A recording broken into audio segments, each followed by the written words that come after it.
Bismillahirrahmanirrahim. Assalamualaikum warahmatullahi wabarakatuh. Halo teman-teman semuanya, gimana kabar kalian hari ini? Semoga kita semuanya selalu dalam lindungan Allah, menjalankan semua aktivitas dengan sebaik mungkin, dan tak lupa untuk selalu membaca sholawat beserta amalan ibadah yang lainnya. Allahumma sholli ala Sayyidina Muhammad wa ala ali Sayyidina Muhammad. Di video-video sebelumnya saya sudah menyampaikan beberapa kisah nyata keajaiban dari membaca sholawat, membaca surat Waqiah, surat Yasin, surat Mulk, dan amalan ibadah yang lainnya. Sekarang kita coba kembali mengingat kembali ya. Di situ Allah pernah berfirman dalam surat Al-Ahzab ayat 56 yang mana di situ bunyinya adalah sebagai berikut. A'udzubillahi minasyaitonirrajim. Bismillahirrahmanirrahim.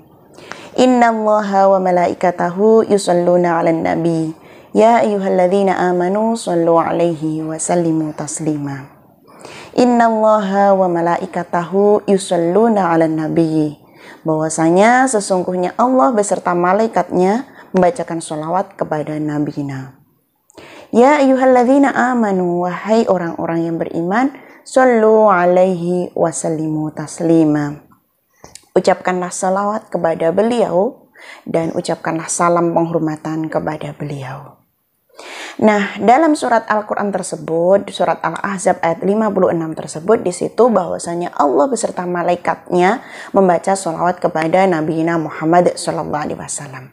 Nah, kita sebagai hambanya maka sudah selayaknya, sudah sepantasnya, dan sudah seharusnya kita untuk selalu membaca sholawat kepada baginda Nabi Muhammad SAW. Dan yang penting lagi ketika kita itu membaca sholawat, jangan sampai sholawat itu kalian niatkan, saya bersolawat umpamanya ingin mendapatkan rumah, ingin mendapatkan pekerjaan, ingin mendapatkan jodoh. Jangan diniatkan seperti itu. Tapi pesan saya sekali lagi, niatkanlah semua amalan ibadah itu kepada Allah Subhanahu wa Ta'ala. Umpama kalian mengharapkan, menginginkan ini itu adalah sebagai cambuk, sebagai motivasi bagi kalian untuk memperbanyak sholawat tersebut.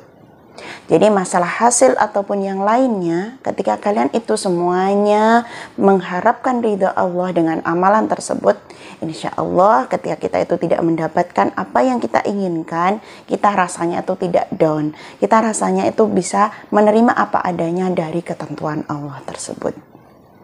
Dan di video ini nanti saya juga masih sama akan menyampaikan 3 keajaiban dari membaca surat Yasin dan digabung dengan amalan ibadah yang lainnya, yaitu dengan amalan ibadah membaca sholawat.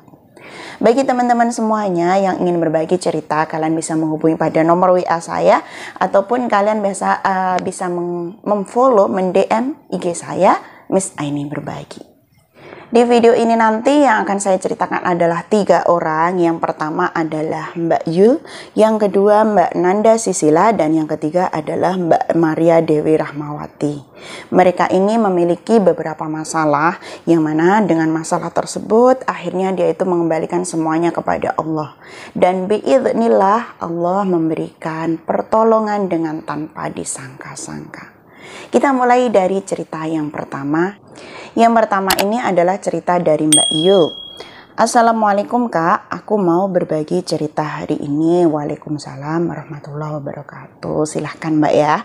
Kemarin di sini ada kakak yang berbagi cerita tentang membaca surat Yasin 3 kali sehabis tahajud karena ingin melunasi hutang.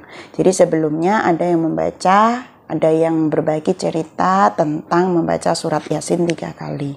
Dan video saya sebelumnya juga sama, pernah saya membahas juga tentang membaca surat Yasin 7 kali. Dengan barokah surat Yasin 7 kali tersebut, akhirnya keinginannya tuh terkabulkan. Oke. Dan semalam aku coba baca Yasin 3 kali sehabis tahajud dan sholawat Jibril 8.000 kali sambil nunggu subuh. Dan setelah subuh lanjut lagi Al-Waqiah dan sholawat Jibril lagi sampai jam 6 dapat 2000 kali. Jadi dia setelah sholat tahajud membaca surat Yasin 3 kali, kemudian dilanjut dengan membaca sholawat Jibril 8.000 kali, kemudian dilanjut lagi dengan membaca sholawat Jibril 2.000 kali. Jadi totalnya sudah 10.000. Dan selanjutnya aku mengerjakan kerjaan rumah seperti biasa sampai duha 4 rakaat dan baca Al-Muluk. Setelah sholat subuh membaca Al-Waqiah, kemudian setelah sholat duha dia membaca Al-Muluk. Lanjut lagi sholawat Jibril sampai nunggu duhur. Setelahnya baca Ar-Rahman, lanjut lagi sholawat Jibril. Dan Masya Allah, tepat selesai sholat asar dan sholawat, ada notif masuk dari MBCA. Ternyata ada saldo masuk sebesar 3 juta. Masya Allah, jadi ternyata di sini dia itu bercerita pada waktu itu dia benar-benar ingin melunasi hutang, atau dia pada waktu itu uangnya belum ada gitu ya, istilahnya kita kan juga nggak tahu, namanya orang kadang uangnya ada kadang tidak gitu ya. Pada waktu itu uangnya dia itu menipis sekali, dan dia membaca dan tahu ada temannya yang bilang dia membaca surat Yasin 3 kali berturut-turut dalam waktu 3 malam gitu. Dan dia menjalankan seperti itu, dimulai dari sholat tahajud membaca surat Yasin 3 kali, setelahnya dilanjut dengan membaca sholawat Jibril 8.000 kali, kemudian habis subuh membaca surat Al-Waqiah 2.000 kali, dilanjut dengan sholat duha membaca surat Al-Muluk, membaca sholawat Jibril lagi sampai duhur dan asar. Dan alhamdulillahnya setelah sholat asar langsung dia mendapatkan transferan sejumlah 3 juta. Masya Allah. Kita lanjutkan lagi. Aku nggak tahu itu dari mana. Aku tanya suami, tapi dia nggak transfer uang. Masya Allah. Jadi uangnya itu benar-benar dia tidak mengetahui. Ada uang masuk 3 juta gitu ya. Dan dia itu tidak tahu uangnya dari siapa. Suami ditanya juga tidak tahu. Ini benar-benar rezeki dari Allah. Kemudian aku langsung nangis sejadi-jadinya karena pertolongan Allah itu nyata dan Allah cepet banget jawab doaku. Masya Allah, mbaknya ini juga beruntung ya, membaca 3 surat Yasin selama 3 malam berturut-turut, hanya 3 hari itu mendapatkan transferan uang 3 juta. Langsung aku sujud syukur, Masya Allah. Karena uang buat bayar pajak rumah sudah terkumpul setengahnya. Dan aku yakin pasti Allah akan kasih lagi yang setengahnya. Mungkin aku harus bersabar dulu dan harus lebih kencangin lagi sholawat dan baca amalan Yasin, Waqiah dan yang lainnya. Masya Allah, Allah maha baik banget. Masya Allah. Jadi Mbak Jul ini menggabungkan antara membaca sholawat beserta membaca amalan ibadah seperti surat Yasin, surat Waqiah, surat Muluk, sama surat Ar-Rahman. Dan alhamdulillahnya mendapatkan uang yang tidak disangka, tidak diduga siapa yang mengirim sebanyak 3 juta. Kemudian di bawah dia bilang, yuk kakak semua yang sedang mengalami kesulitan, entah dengan pinjol atau yang lainnya, kita kencengin lagi sholawat sama amalannya. Yakin Allah pasti akan bantu kita semua. Insya Allah. Terima kasih Mbak ya. Ini motivasi dari mbaknya. Siapapun yang punya kesulitan, ayo lebih kita kencengin lagi membaca sholawat dan amalan ibadah. Semoga dengan perantara tersebut semua permasalahan kita akan tercapai. Cerita yang kedua dari Mbak Nanda Silsila. Kita lihat ya. Assalamualaikum kakak-kakak. Waalaikumsalam. Aku bagi sedikit cerita hari ini. Kemarin udah cerita kalau lewat video Mbak Ovi yang harus positive thinking mulai dari bangun tidur. Alhamdulillah ya, mbaknya ini tahu dari video Mbak Ovi bahwasanya kita mulai dari bangun tidur harus positive thinking.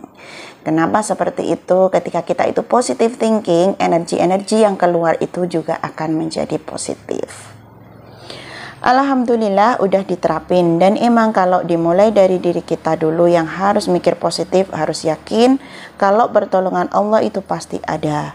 Dan alhamdulillah kerasa banget di aku yang udah 2 hari ini ngerasain kalau benar-benar ditolong sama Allah. Yang biasa uring-uringan karena mikirin terus gimana caranya dapat duit buat bayar utang, karena jualan sepi banget, gak ada orderan 2 hari ini, benar-benar dibuka mata hati saya buat yakin percaya kalau Allah pasti tolong. Nah, seperti itu. Kalau kita awali dengan positive thinking bahwasanya Allah itu akan menolong hambanya, insya Allah energi positif itu juga ada pada diri kita, dan semuanya itu akan kita jalankan dengan penuh keikhlasan dan penuh dengan semangat. Kita lanjutkan lagi. Dan ngomong sama diri sendiri, pasti Allah kasih jalan sambil usaha posting-posting jualan dibarengi istighfar dan sholawat. Alhamdulillah ada aja orderan masuk Kak, ya Allah. Alhamdulillah kerasa banget pertolongan Allah, Masya Allah. Jadi ketika dia ini, Mbak Nanda ini kebingungan uang juga ya. Entah itu dari permasalahan apa, di sini dia tidak bercerita permasalahan seperti apa, tapi titik poin yang dia sampaikan di sini kita mulai dari positive thinking, mulai dari bangun tidur. Kemudian dia juga berusaha, nggak hanya positif aja, tapi dibarengi dengan usaha. Kalau dia itu jualan online, dia juga posting-posting sambil membaca sholawat dan istighfar. Alhamdulillah, disitulah Allah memberikan jalan, yaitu orderannya ada aja, istilahnya ada aja uang yang masuk. Dia lanjutnya di bawahnya dia bilang seperti ini, sesederhana itu kalau kita sendiri yakin terus mikirnya positif, imbasnya juga pasti positif ke diri kita, dibarengi dengan usaha dan diserahkan sama Allah hasilnya. Seperti dulu yang sudah saya sampaikan, kita yang pertama adalah berusaha, kemudian yang kedua berdoa, dan yang terakhir adalah pasrah atau tawakal. Semua hasilnya itu kita kembalikan kepada Allah. Itu adalah cerita yang kedua dari Mbak Nanda Silsilah. Dan yang terakhir ini adalah ada tambahan dari Mbak Maria Dewi Rahmawati. Kemarin sebenarnya dia juga sudah memberikan testimoni cerita, dan ini ada kelanjutannya. Kita lihat bersama-sama. Izin bantu jawab, nggak harus langsung sekali duduk 500 kali Mbak. Bisa dicicil setiap sholat 100 kali. Jadi ini beliau ini pada waktu itu sudah saya sampaikan sebelumnya, dia pernah membaca sholawat munjat sebanyak 500 kali. Dan dia itu tidak langsung sekali duduk gitu, tidak, tapi dia cicil habis sholat subuh umpamanya 100 kali, habis sholat duhur 100 kali, habis sholat asar 100 kali, maghrib 100 kali, isya 100 kali, seperti itu. Kemudian di testimoni aku kemarin bisa 1000 kali selama 7 hari. Masya Allah, ini kan juga waktunya panjang gitu ya. Namun karena kebaikan Allah, hari kelima sudah dikabulkan. Kemarin bisa segitu karena masih gadis belum nikah. Setelah 7 hari aku mampunya 500 kali sampai sekarang. Dampak mukjizatnya aku terima sampai Juli 2021. Aku amalkan akhir Oktober 2020. Waktu itu aku panjatkan semua hajat-hajat besar. Pertolongan Allah, Allah kirimkan seseorang untuk semua masalah saya. Bahkan hal mustahil sekalipun. Ayo Mbak, jangan ragu lagi. Mulailah sekarang genjot dengan sholawat munjat sebanyak mungkin. Tentunya dibarengi dengan istighfar, zikir, dan amalan lain. Yang penting istiqomah. Aku sedekah subuh juga belum bisa banyak waktu itu. Hanya 1000 atau 2000. Maaf panjang, sugeng enjang monggo. Oke, terima kasih dari Mbak Maria Dewi yang sudah menceritakan bagaimana pengalaman dia ketika dia itu mengamalkan membaca sholawat munjiat 1000 kali. Pada waktu itu sudah saya sampaikan sebelumnya bahwasanya Mbak Maria Dewi ini pernah menjalankan amalan sholawat munjiat sebanyak 1000 kali, dan dia memiliki suatu masalah yang sangat besar. Dan alhamdulillah gak sampai 7 hari dia melakukannya. Alhamdulillah masalah besar itu teratasi, dan itu tanpa disangka. Masya Allah, subhanallah, ini benar-benar keajaiban. Jadi empat permasalahan, tapi dengan satu penyelesaian dari Allah, semuanya sudah terkabulkan, semua sudah terselesaikan. Itu cerita dari Mbak Maria Dewi pada waktu itu. Dan harapan dari Mbak Maria Dewi ini, yang penting kita ngejalaninya secara istiqomah. Umpama hari ini 1000, kemudian besok tidak, itu kan namanya tidak istiqomah itu ya. Sedikit banyak, yang penting kita itu berusaha untuk selalu istiqomah. Itu tadi teman-teman semuanya cerita kisah nyata dari yang pertama Mbak Yu, yang kedua dari Mbak Nanda, dan yang ketiga adalah dari Mbak Maria Dewi. Satu hal yang paling penting kita ambil hikmahnya, bahwasanya dari awal kita bangun, kita mencoba, kita usahakanlah untuk bersikap positive thinking. Positive thinking di sini maksudnya kita percaya kepada Allah, kita yakin bahwasanya Allah itu akan menolong semua permasalahan hambanya. Yang penting gak hanya kita positive thinking aja, tetapi kita juga berusaha dibarengi dengan berdoa. Dan yang terakhir mengenai hasilnya itu kita kembalikan semuanya kepada Allah. Karena Allah itu maha mengetahui mana yang terbaik buat hambanya. Dan satu lagi, saran saya ini sebenarnya juga mengajak pada diri saya sendiri dan juga pada teman-teman semuanya. Ketika kita melakukan suatu amalan, kita ikhlaskan semuanya itu untuk mendapatkan ridho Allah. Dan kita mencoba untuk selalu beristiqomah, entah itu sedikit banyak. Yang penting kita berusaha untuk istiqomah semampu kita, sekuat kita. Umpama ketika kalian itu mengamalkan membaca sholawat 5.000 satu hari gitu ya. Umpama hari ini kalian mendapatkan 4.000, besoknya kalian longgar waktunya, kalian bisa tambahkan. Karena waktu seseorang ataupun kegiatan seseorang itu kan beda-beda ya, macam-macamnya berbeda-beda. Tapi ketika kita itu berusaha mencoba untuk selalu mengingat Allah dalam hati dan diri kita, insya Allah, Allah nanti akan membantu kita, memberikan pertolongan dan menjawab semua doa-doa kita. Wa akhiran, wassalamualaikum warahmatullahi wabarakatuh.